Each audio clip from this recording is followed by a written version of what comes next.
Bonjour à toi et bienvenue sur le podcast des énergies, c'est la vie, by Claudie. Je suis Claudie Bilbao, je suis énergéticienne, j'accompagne les femmes à se libérer de leur dépendance affective. Et là, je viens d'être accompagnée par ma chatte Shadow. Aujourd'hui, je vais te parler du syndrome du sauveur dans la dépendance affective. Tu peux comprendre la logique de la chose si tu as écouté les premiers podcasts. Tu as compris que tu as peur du rejet et peur d'être abandonné quand tu es en dépendance affective, quand tu es prisonnière d'une dépendance affective. De ce fait, pour pouvoir garder des gens dans ta vie, pour pouvoir accueillir de nouvelles personnes dans ta vie, enfin n'importe qui, tu vas entrer dans le rôle du sauveur, le triangle de Cartman. Tu vas vouloir sauver tout le monde, même des gens, et surtout des personnes qui n'en ont rien à foutre, que tu les sauves, qui ne t'ont rien demandé et qui sont très bien dans leur situation. Ça peut être dans ta vie personnelle, ça peut être dans ta vie professionnelle. Il est possible que tu fasses un métier qui soit justement enclin à être dans ce rôle de sauveur. Comme moi, j'étais infirmière.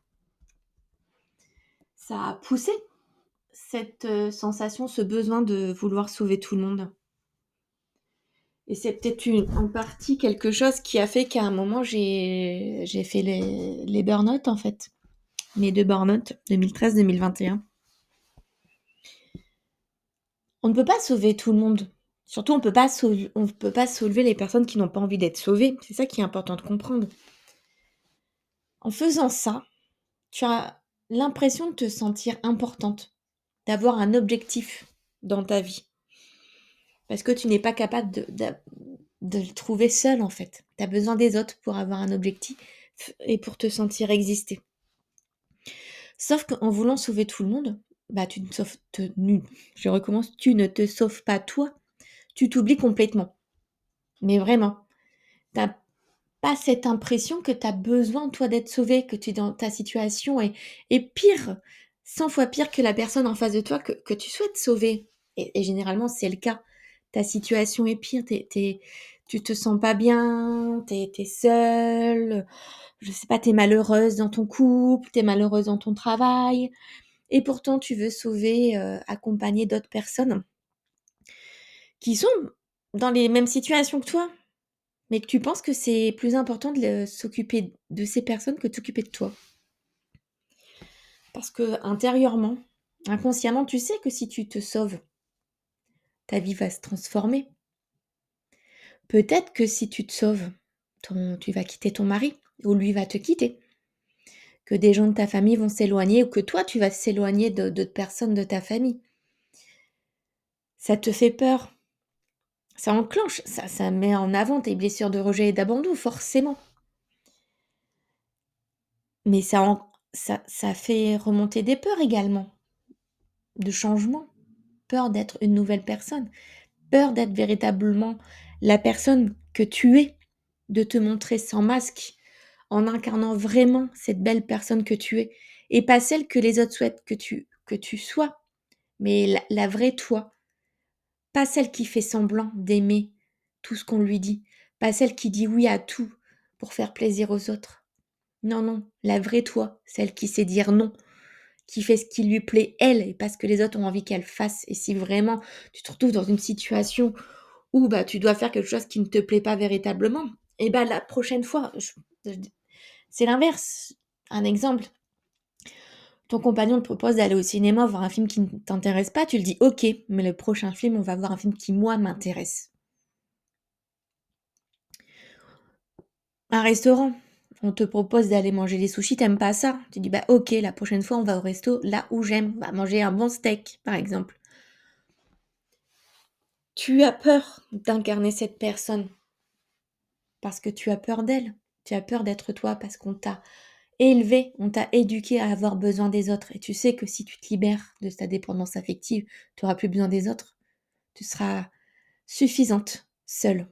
Alors bien sûr, ça ne signifie pas de rester seule toute sa vie, ça ne signifie pas de devenir bonne sœur, par exemple. Ça veut juste dire que tu n'as plus besoin des autres quand tu es libre de ta dépendance affective. Quand tu es libéré, tu n'as plus besoin des autres. Donc, ils ne sont pas un besoin. Tu as envie d'être avec les autres. Tu as envie de faire les choses. C'est pas un besoin pour te faire accepter, de te faire aimer. Tu t'aimes, tu te respectes. Donc, tu as envie de faire les choses juste parce que ça te fait plaisir. C'est ça la différence entre la femme que tu es maintenant, celle qui a peur, celle qui veut sauver tout le monde, et la femme que tu seras quand tu seras libérée de ta dépendance affective, celle qui a compris quelle est la priorité, quelle est sa priorité, et que de ce fait, elle est libre. N'hésite pas à mettre un commentaire sous ce podcast, sous cet audio, pour me donner ton avis, ou que tu l'écoutes. N'hésite pas à partager également si ça peut aider quelqu'un d'autre, parce qu'il est vrai, et on m'a déjà dit que beaucoup de personnes sont en dépendance affective mais ne se rendent pas compte. Donc c'est pour ça que je fais ces podcasts, c'est pour ça que tu trouves aussi la définition sur mon blog. Et c'est pour ça également que j'accompagne les femmes dans la libération de leur dépendance affective grâce à mon protocole Retrouve ton pouvoir. C'est ce protocole qui m'a permis de me libérer de ma dépendance affective. Donc je peux te dire ce qu'il advient quand on se libère de sa dépendance affective et comment on se sent pendant et après, une fois libéré. Parce que je le vis moi-même. Ce protocole est composé de 2 soins énergétiques, le soin libération énergétique qui est un soin à distance et le soin libération karmique qui est un soin en visioconférence.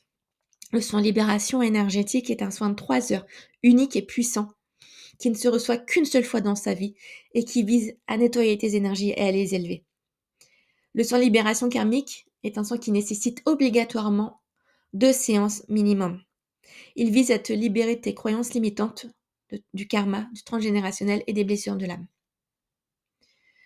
Tu peux prendre rendez-vous pour un appel découverte parce que je te l'offre, c'est cadeau. C'est 30 minutes avec moi pour que tu puisses me poser toutes les questions que tu souhaites. Et ça se passe sur mon site internet lesenergiescestlavie.com. Je te souhaite une très belle journée et je te dis à bientôt pour un prochain podcast.